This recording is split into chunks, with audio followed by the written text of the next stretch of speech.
L'épargne est la base de tout enrichissement. Si tu es une personne qui souhaite devenir riche, il faut que tu saches épargner. Si tu es une personne qui veut avoir le succès financier, il faut que tu saches épargner. Alors, lorsqu'on a un faible revenu, est-ce que c'est toujours possible d'épargner?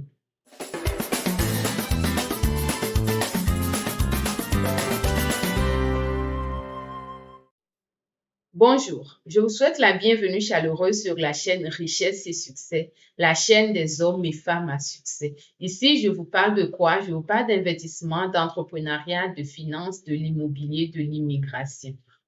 Si vous me découvrez dans cette vidéo, je suis Adjovi Amuzo, entrepreneur et investisseuse immobilier. Et dans la vidéo d'aujourd'hui, je vais vous parler de finances. Si tu veux devenir riche, il faut commencer par l'épargne. Cette épargne va te permettre d'investir et fructifier ton argent. C'est cette épargne-là qui va te permettre de lancer ton business et faire fructifier ton argent. Alors, c'est très important de pouvoir épargner. Seulement, je rencontre plusieurs personnes qui n'ont pas d'épargne et ces personnes-là s'accordent pour dire que c'est justement en raison du fait qu'elles n'ont pas un revenu assez élevé. Alors, est-ce que le fait d'avoir un faible revenu est un frein à l'épargne? Est-ce que lorsqu'on parle d'épargne, on englobe aussi ces personnes-là qui n'ont pas un gros revenu? Dans cette vidéo, je vais répondre à cette question et je vais vous donner quelques conseils qui vont pouvoir vous aider. Ce qu'il faut comprendre, c'est que l'épargne, le montant de l'épargne que tu vas avoir ou que tu as, ça dépend de ton revenu. Maintenant, lorsque je prends une personne, il y a une personne qui peut épargner 100 $ le mois, il y a une autre personne qui va pouvoir épargner 150 et une autre personne qui va pouvoir épargner 1000 $. Tout dépend de ton revenu. Le montant dépend de ton revenu. Maintenant, est-ce que l'action ou le geste d'épargner, ça dépend de ton revenu, ça dépend du montant que tu gagnes mensuellement ou annuellement? La réponse, c'est non. Épargner, c'est une action que tu vas faire quel que soit ton revenu. Si je reprends l'exemple de ces trois personnes qui épargnent chacune, il y a une personne qui épargne 100, l'autre 150, l'autre 1000 $.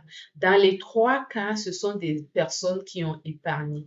Les montants sont différents et ça dépend de chaque personne, ça dépend de la situation financière de chaque personne.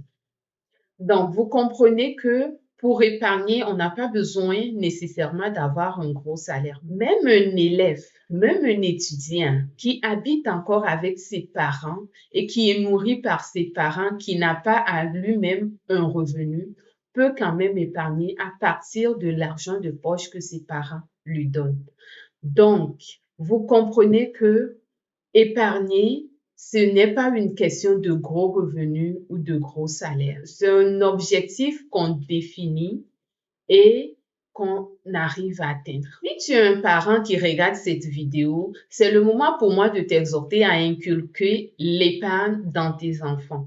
Il faut les encourager à épargner une partie de leur argent de poche et c'est comme ça que quand ils seront grands, quand ils seront adultes demain, ils pourront le faire sans aucun souci. Alors, comment arriver concrètement à épargner? Si vous voulez épargner, il faut qu'en premier, vous vivez en dessous de vos moyens. Incontournable. Incontournable. Si tu es une personne, tu veux épargner, il faut commencer dès aujourd'hui à vivre en dessous de tes moyens. Qu'est-ce que ça veut dire? Quand tu gagnes 2000 $, assure-toi que tes dépenses ne dépassent pas ce 2000 $ là chaque mois. Ça, c'est le premier pas. Ensuite, fais en sorte que tes dépenses soient moins de 2000 $. Tu gagnes 2000 $ le mois. Le premier pas, c'est d'arriver à stabiliser tes revenus et tes dépenses. Donc, tu gagnes 2000 $, tu dépenses maximum 2000 $. La suite, c'est de pouvoir dépenser moins de 2000 dollars. Alors, si tu gagnes 2000 dollars le mois, que tu arrives à dépenser 1900 dollars, ça voudrait dire que tu as 100 dollars quelque part que tu peux épargner. L'autre chose qu'il faut faire pour pouvoir épargner, c'est de considérer son épargne comme étant une obligation. Une obligation au même titre que ton loyer ou ton hypothèque. Quand c'est comme ça, lorsque tu reçois ton salaire, tu prends directement le parti qui correspond à ton épargne et que tu mets dans la caisse de l'épargne.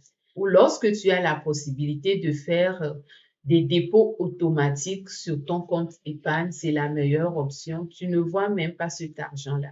Et lorsque je reprends l'exemple de la personne qui gagne 2000 dollars le mois, cette personne-là qui décide, disons que la personne décide d'épargner 400 dollars chaque mois, la personne, au lieu de considérer un revenu de 2000, mets-toi dans la tête que mon revenu, c'est 1600. Les 1600, ça vient des 2000 moins les 400 dollars qui sont les épargnes.